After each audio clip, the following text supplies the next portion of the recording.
hermanos, para dar continuidad con la ayuda del Señor a lo que hemos estado considerando en estos días, la parte que me ha correspondido dentro de la parte de todos los demás, quisiera que abramos inicialmente en el Evangelio según San Lucas. De antemano digo a los hermanos que no tengo la ilusión ni la pretensión de decir todo lo que se haya de decir acerca de esto, no decir todo, ni tampoco lo último ni lo máximo, solamente en lo que en la pura gracia de Dios pueda recibir del Espíritu y compartir con ustedes. Eso es lo único que pretendo. Vamos al capítulo 24.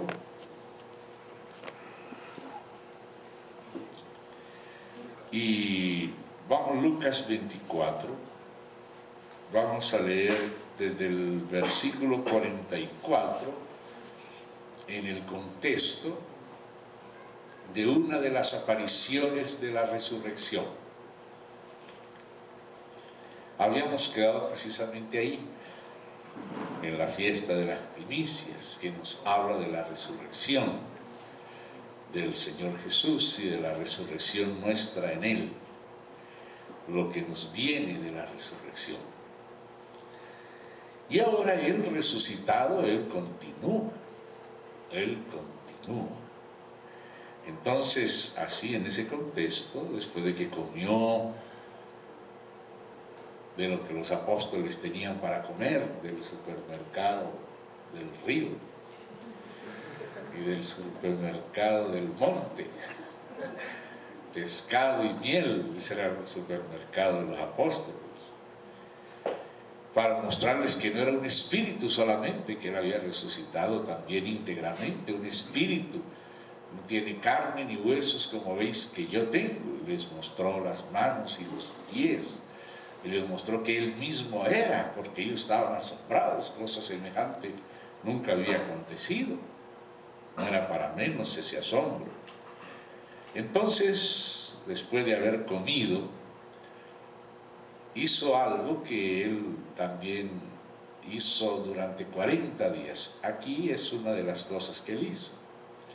Luego Lucas, que continúa este primer tratado en el segundo, que se ha dado en llamar Hechos de los Apóstoles, dice que el Señor, una de las cosas que hizo resucitado antes de ascender, fue enseñarle las Escrituras, y ahí vemos que la verdadera espiritualidad no se deshace de las Escrituras como hay una falsa espiritualidad. Ya se cree tan espiritual que no necesita las Escrituras.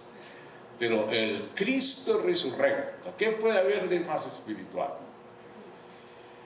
Usó las Escrituras, creyó en las Escrituras y las usó para dar instrucciones espirituales. Él sopló el Espíritu, prometió la investidura de poder y siempre usó las Escrituras, como cuando el Señor Dios Yahvé le habló a Josué, figura de Cristo, antes de tomarse la tierra de posesión, figura de la plenitud de Cristo, que nunca se apartara ni a derecha ni a izquierda de las Escrituras. Esas mismas Escrituras, porque no se refería aquí al Nuevo sino al Antiguo Testamento, o sea, incluyéndola, ahora él abre el Nuevo, dice, y les dijo, él les enseñaba por las Escrituras lo que de él decía. Él se ocupaba de mostrarles, de mientras leían y seguían atentamente las Escrituras, el Señor les abría los ojos. Dice que Él les abrió los ojos del entendimiento, pero se los abrió mostrándoles, así está escrito, y así fue necesario que. Esa fue la manera como el Señor les abría los ojos y les mostraba lo que de Él decían las Escrituras. Entonces dice, y les dijo, estas son las palabras que os hablé. o sea, las que él durante su ministerio les habló y de las que nos registran los evangelistas, estando aún con vosotros, que era necesario.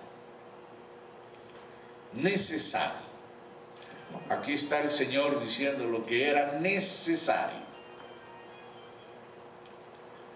Que se cumpliese todo lo que está escrito de mí en la ley de Moisés, en los profetas y en los salmos. Es decir, es una manera de decir en todas las escrituras del Antiguo Testamento que acostumbraban subdividirse en tres: Torah, Nevi'im y Ketuvim. La Torah eran los 5 libros de Moisés, los Nevi'im eran los llamados profetas, que incluye lo que hoy se le llama libros históricos, que Jesús y en el tiempo de él se le llamaba los profetas primeros, desde Josué hasta Reyes, eran llamados los profetas primeros porque todos fueron escritos por profetas. Josué, Jueces y Ruth fueron escritos por Samuel, Natán y Gad. Y luego Samuel también lo escribió él y continuado por Natán y Gad. Y luego Reyes lo continuó Jeremías junto con Baruch, basado en los escritos de otros profetas como Semaías, como Ido y otros que son mencionados como fuentes en Reyes. Por tanto, en las Sagradas Escrituras esos libros no son llamados históricos, son llamados proféticos, porque fueron escritos por profetas contando la historia desde el punto de vista profético. Hay otras cosas que ellos no contaron, que no eran del interés de Dios. Dice, los demás hechos están en tal parte y en tal parte, pero no estamos interesados en contar todos los hechos, sino los hechos significativos para la economía divina. Entonces ahora Jesús sigue esa línea, lo esencial. Y comenzando por la Torá, los Nevi'im, o sea, los profetas, tanto los primeros, que acabamos de mencionar, que hoy son llamados libros históricos, como los postreros, que son desde Isaías hasta Malaquías, y luego los Ketuvim, que incluyen con el rollo de los salmos también a los otros escritos de Salomón, incluso Crónicas, e incluso Daniel está en esa tercera parte. Entonces él les habló de sí y dice, era necesario que se cumpliese todo lo que está escrito de mí en la ley de Moisés, en los profetas y en los salmos. Entonces les abrió el entendimiento para que comprendiesen las Escrituras. Qué precioso es entonces saber que cuando leemos en el Nuevo Testamento ahora, del uso que los escritores del Nuevo Testamento hacen del Antiguo, estamos teniendo la certeza de que el uso neotestamentario del Antiguo Testamento lo recibieron los apóstoles directamente del Señor Jesús, porque fue Él el que les enseñó durante esos 40 días, como también antes, lo que de Él decían y lo que era necesario. ¿Cuál era la llave del Antiguo Testamento? Porque la llave del Antiguo y del Nuevo es el misterio de Cristo. Entonces les abrió el entendimiento para que comprendiesen las Escrituras y les dijo, vuelve y juega. Ya lo había dicho aquí arriba, ¿no? Era necesario, y ahora vuelve y dice, así está escrito y así fue necesario. Es muy importante subrayar lo que es necesario. Lo que es necesario. A veces nosotros menospreciamos lo que el Señor considera necesario y nos colgamos de las cosas que no son tan necesarias. Pero estas son las necesarias. ¿Quién es el Señor? ¿Y qué hizo el Señor? Y hay algo más. Todo esto tiene que ver con las fiestas. Aquí en los siguientes versos del 45 al 49 vamos a ver algunas de las fiestas, las centrales. Y dice así, Así está escrito. Fue verso por verso. Fue aquí, abrió el rollo, se los mostró allá, siguió rodando el rollo, llegó a otro lugar y les mostró. Y dice, así está escrito. Y así fue necesario.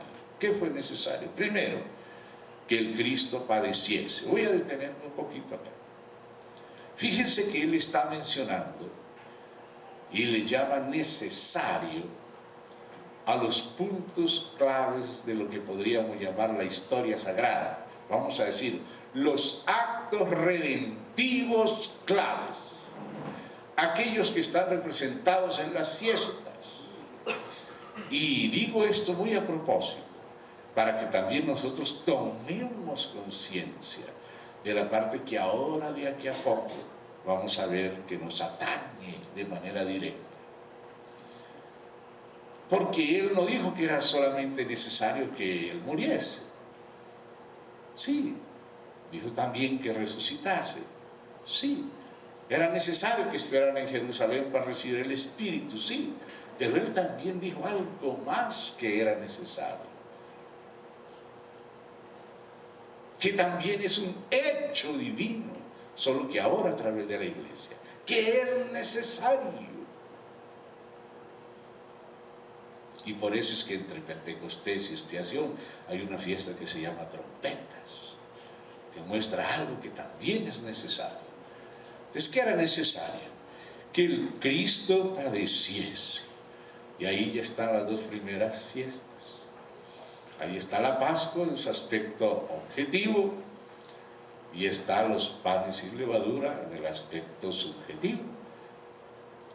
La Pascua, digamos, como el aspecto jurídico, iniciando y luego continuando la Pascua con los ácidos, el aspecto subjetivo de comer el cordero con panes sin levadura que lo señalan a él como nuestra vida interior y nueva.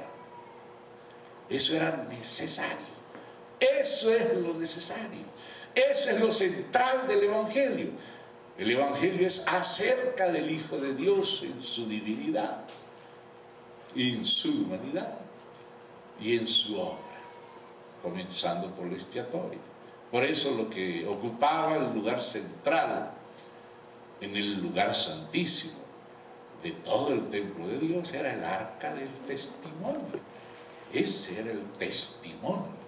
Y el arca del testimonio era de madera y de oro, hablándonos de la divinidad en cuanto al oro y la humanidad en cuanto representada en la madera del Señor Jesús. Y luego, encima del arca, el propiciatorio, que nos habla de la esencia del Evangelio, que nos habla de la obra esencial del Señor Jesús.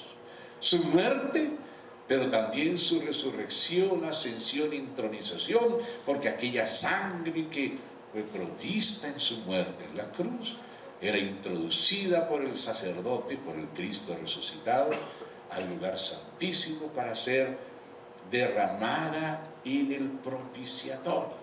Así que el propiciatorio no nos habla solo de la muerte, sino nos habla también de la resurrección, ascensión, entronización del sumo sacerdote, porque el propiciatorio quedaba en el cielo, encima del arca, no era el altar de bronce. Entonces el propiciatorio nos habla de la obra completa del Señor. En el propiciatorio está la aplicación de la sangre, pero la aplicación de la sangre hecha por el sumo sacerdote después de introducir en el lugar santísimo, o sea, resucitado y ascendido, y puesta esa sangre que había sido derramada afuera, delante de la presencia del Señor, en el propiciatorio. Por tanto, el arca y el propiciatorio nos hablan de lo que es necesario, de lo que es fundamental, de lo que es prioritario, de aquello que consiste en la esencia primera del Evangelio de Dios. Cuando Pablo le recordaba a los corintios el Evangelio que él había predicado, él les recordaba que él había comenzado primero poniendo fundamentos, porque ese es el trabajo apostólico. Y le dijo, y os enseñé primero que Cristo, y esa es la persona, Cristo, el Hijo del Dios viviente, por lo tanto Dios y hombre verdadero, como lo dicen Romanos.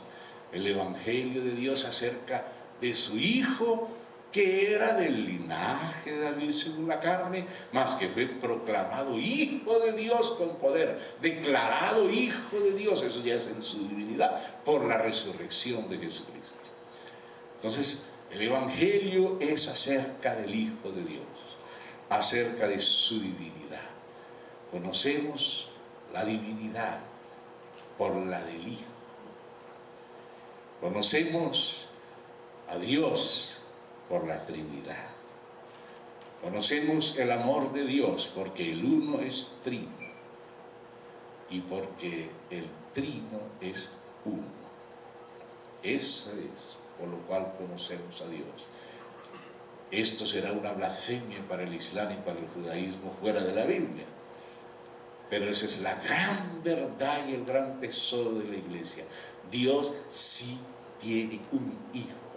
Nada hace sin el Hijo. Todo lo hace con el Hijo, en el Hijo y para el Hijo. Nada existe sino en función del Hijo de Dios.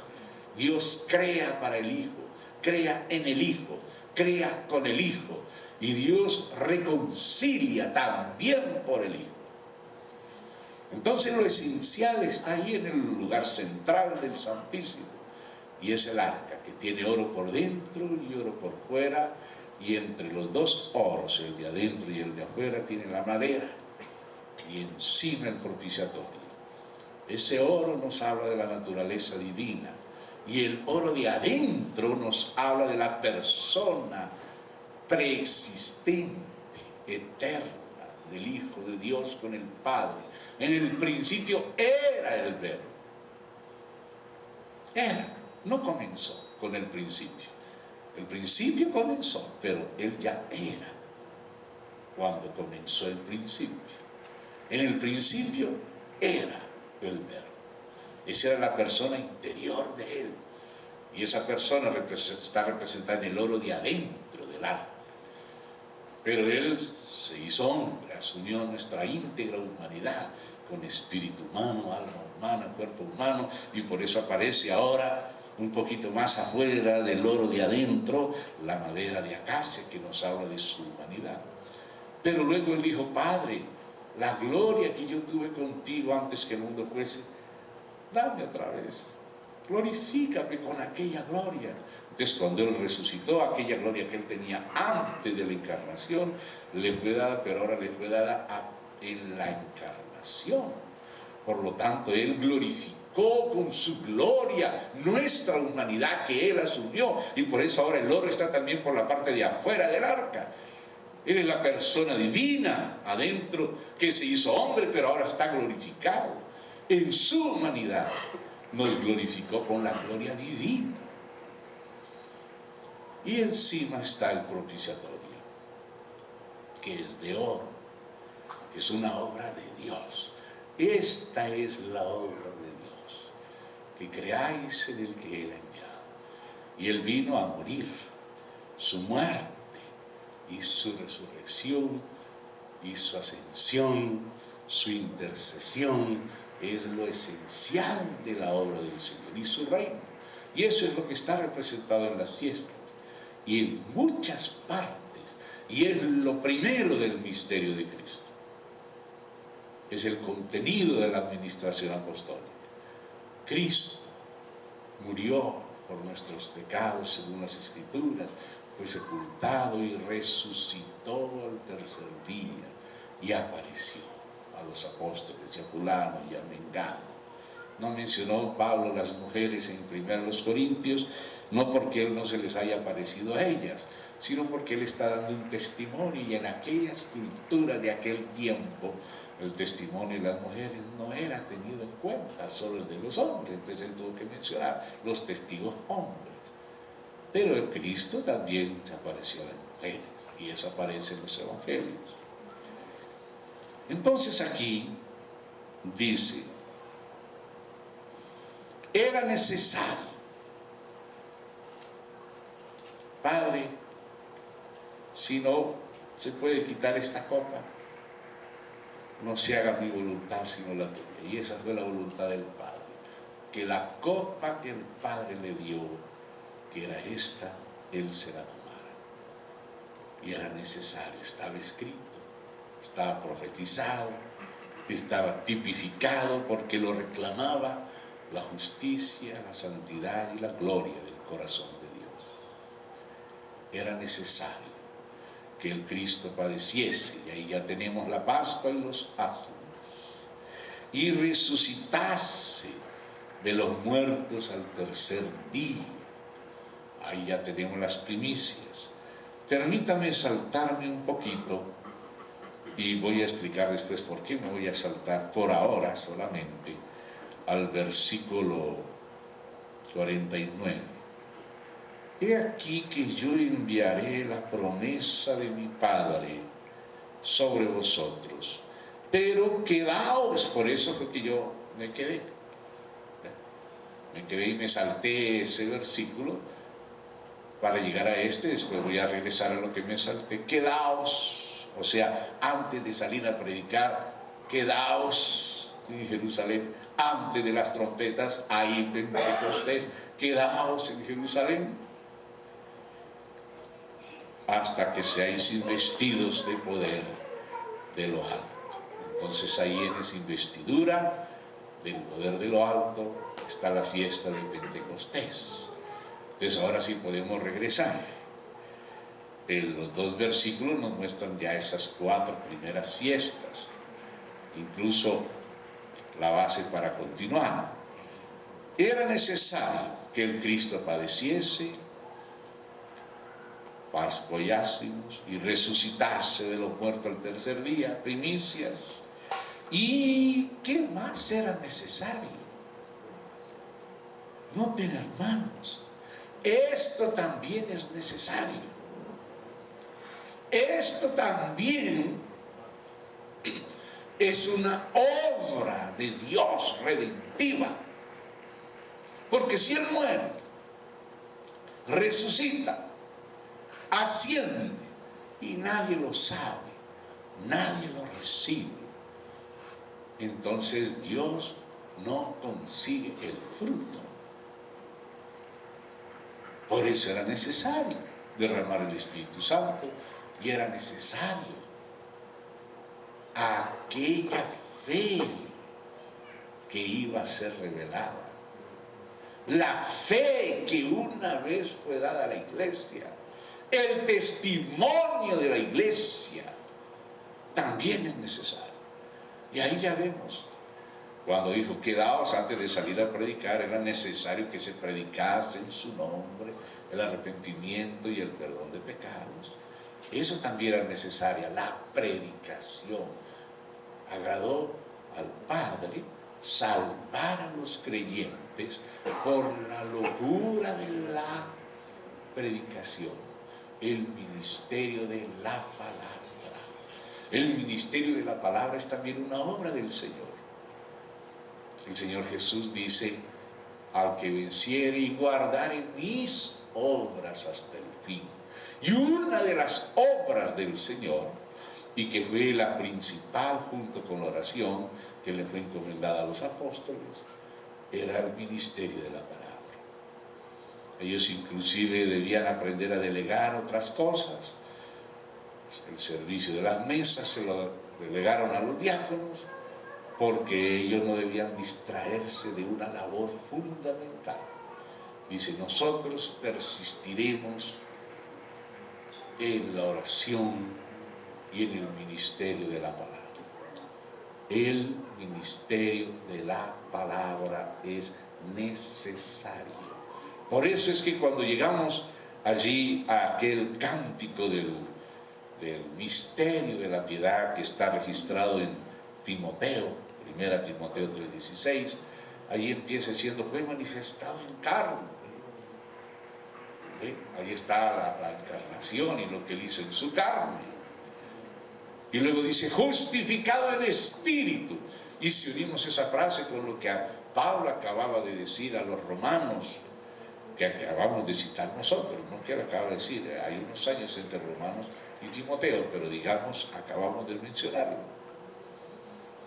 El Evangelio de Dios acerca de su Hijo, el cual era del linaje de David según la carne, y que fue declarado con poder Hijo de Dios por la resurrección de entre los muertos. Ese es justificado en el Espíritu. Dios le dio la razón a Jesucristo. Dios demostró quién era y la validez y la aceptación por Él de lo que Él había hecho por la resurrección de Jesucristo. La resurrección de Jesucristo es la manera como Dios lo declaró Hijo de Dios. No que no fuera Hijo de Dios antes. Él ya era el Verbo que estaba con Dios, pero fue reconocido públicamente por medio de la resurrección. Si Él se hubiera quedado muerto, pues difícilmente pensaríamos que era otro muerto más, porque todos han muerto, pero no todos han resucitado. Entonces la resurrección de Él es la manera de Dios declarar quién es Él, justificarlo en espíritu por la resurrección. Entonces aquel cántico del misterio de la piedad fue manifestado en carne,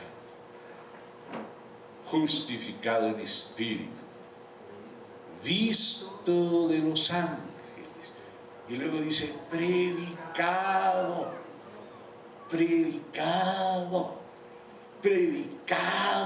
a los gentiles y creído en el mundo, y por fin dice recibido arriba en gloria. Y no dice recibido arriba en gloria antes de predicado, sino después, aunque en cuanto a Él como cabeza, Él fue recibido arriba en gloria antes de ser predicado, porque le dijo: esperen, quedaos en Jerusalén hasta que seáis investidos de poder. Y ellos no fueron investidos de poder porque nosotros no podíamos comer nada hasta que la gavilla de las primicias no fuera mecida en la presencia de Dios. Mas cuando Él resucitó como primicias y ascendió a la diestra del Padre, ahí la gavilla fue mecida. Ahora sí, después de presentar la gavilla, podemos comer del fruto. Ahora sí Él derramó el Espíritu. Ahora sí hay otros 2 panes. Ahora sí hay la continuación. Sin embargo, el cántico del misterio y la piedad no coloca el recibido arriba antes, sino después de la predicación y de la fe, porque ese es el misterio de Cristo. El misterio de Cristo no es solo la cabeza, es la cabeza y el cuerpo. Él fue como precursor para preparar lugar para nosotros, pero una vez que haya preparado lugar para nosotros, Él vuelve para tomarnos a sí mismo y levantarnos con Él. Por eso el recibido arriba se dice después, porque incluye el cuerpo. Si el misterio solo incluyera la cabeza, diría manifestado en carne, justificado en espíritu, visto de los ángeles, recibido arriba en gloria, y entonces ahora sí predicado y ahora sí creído. Pero no es así. Él no da por concluida la ascensión si no nos incluye a nosotros. Padre, que donde yo estoy, ellos estén conmigo. Mientras ellos no estén conmigo, ¿qué sentido tuvo haber resucitado y ascendido? Porque lo que Él quería, por lo cual Él se encarnó, para lo cual Él vivió, para lo cual Él murió, para lo cual Él resucitó, para lo cual Él intercede, es para llevar con Él muchos hijos a la gloria. Mientras no haya llevado muchos hijos a la gloria, no se puede concluir su ministerio. Por lo tanto, es solamente después de predicado y creído que aparece en el cántico del misterio y la piedad el recibido arriba en gloria. Que Él no es recibido solo como la cabeza, sino que cuando Cristo, nuestra vida, se manifieste, nosotros seremos manifestados con Él en gloria y seremos recibidos arriba por Él. Lo recibiremos en los aires y vendremos con Él Y si morimos antes de que Él venga, vamos allá arriba. Yo sé que algunos hermanos piensan que todavía vamos abajo, pero Esteban miró fue para arriba y vio al Hijo del Hombre a la diestra del Padre, pero parado recibiéndolo, no en el paraíso abajo, sino arriba. Y también Pablo a los filipenses les dice eso, ¿verdad? Que prefieren morir y estar con Cristo, pero Cristo no está abajo, Cristo está arriba. Él traspasó los cielos y se sentó a la diestra del Padre. El arrebatamiento es hacia arriba, no hacia abajo. Y si morimos con Cristo, subimos para ser recibidos por Él, aunque todavía en espíritu y alma, esperando el día de la resurrección, ¿verdad? Para venir a tomar nuestros cuerpos, pero igual subir otra vez resucitados en cuerpo a recibirle en los aires y después venir con Él y luego reinar con Él en el milenio y luego tener acceso a la Nueva Jerusalén antes de que ella descienda a la tierra y descender con Él en la Nueva Jerusalén de arriba para abajo. Y para poder descender con Él en la Nueva Jerusalén tenemos que haber subido. Entonces, estas son las cosas esenciales que el Señor enseñaba cuando Él resucitó. Lo que de Él decía en cuanto a lo que era su muerte, su resurrección, el Espíritu y la predicación. Y ahí ya tenemos por lo pronto, además de las 3 primeras fiestas que ya vimos, Pascua, Ácimos y Primicias, tenemos también ahora Pentecostés y trompetas. Las trompetas son después de Pentecostés. Quedaos en Jerusalén hasta que seáis investidos de poder de lo alto. Ahora sí, al testimonio de la iglesia, y vamos a decirlo mejor, al testimonio del Espíritu por la iglesia, se le llama trompeta. Por ejemplo, el 1 Corintios, capítulo 14, hablando de la voz del Espíritu a través de la iglesia, dice, pero si la trompeta no da un sonido cierto, ¿quién se prepararía para la batalla? Y se está refiriendo al ministerio del Espíritu a través de los santos, a la profecía. La profecía que es para consolación, para edificación, para exhortación, se le llama trompetas. Si la trompeta no da un sonido cierto. Las trompetas son para varias cosas. Si tú le haces un seguimiento minucioso a las trompetas, te vas a dar cuenta para qué sirve. Ahora no tenemos el tiempo de hacerlo, pero cuando con un grupo de hermanos estudiamos Apocalipsis, nos tomamos el tiempo de buscar todos los versículos de la Biblia, del primero al último, que habla de las trompetas. Y ustedes lo pueden leer ahí en la aproximación a Apocalipsis, en el 7º sello, que es donde aparecen las trompetas. Y ahí se habla todos los versículos bíblicos que hablan de las trompetas para que tengamos más o menos una idea de qué significan las trompetas. Pero las trompetas, la fiesta de las trompetas, es después de la fiesta de Pentecostés. La fiesta de Pentecostés es aquellas 50 días después del domingo de resurrección. Ahí fue que los apóstoles estuvieron esperando al Señor, porque 40 días después de que Él resucitó, esos 40 días Él les estuvo enseñando, luego Él ascendió, y 10 días después, cuando se cumplieron los 50 días, y exactamente en el día de Pentecostés, que era el día de los nuevos frutos, donde se tomaba de los otros frutos y se hacían aquellos 2 panes, ahora sí con levadura. Entonces ahí fue cuando el Espíritu Santo fue derramado, para que haya nuevos frutos, para que haya nuevos panes para Dios, comenzando en Jerusalén en Judea, ir primeramente a los gentiles. Dios trabaja por primero y por último con Israel. Dios mandó comenzar con Israel y manda terminar con Israel. Él se volverá al final hacia Israel. Y luego también Él dijo, tengo otras ovejas, por decir otro pan, que no es de este redil, pero estos también debo traer.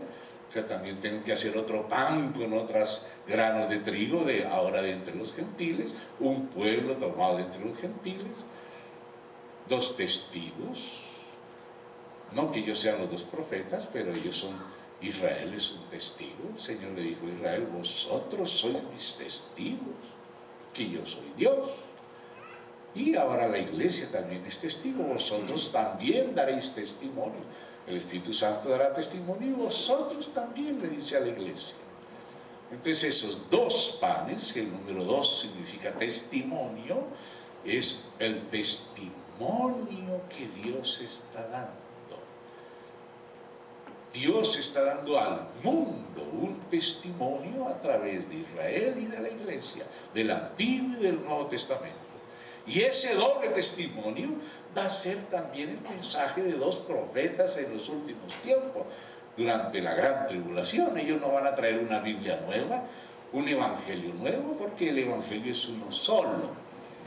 No hay un evangelio para los gentiles y otro evangelio para los judíos y otro evangelio para la iglesia. Sí hay judíos, sí hay esos 3 pueblos, los hay. La palabra del Señor nos habla de que hay esos 3 pueblos, hay los judíos, hay los gentiles, hay la iglesia, pero no hay 3 evangelios. No hay 3 evangelios. El evangelio es el mismo para los judíos, el mismo para los gentiles y el mismo para la iglesia. Porque en Cristo se acabó la diferencia de pueblos.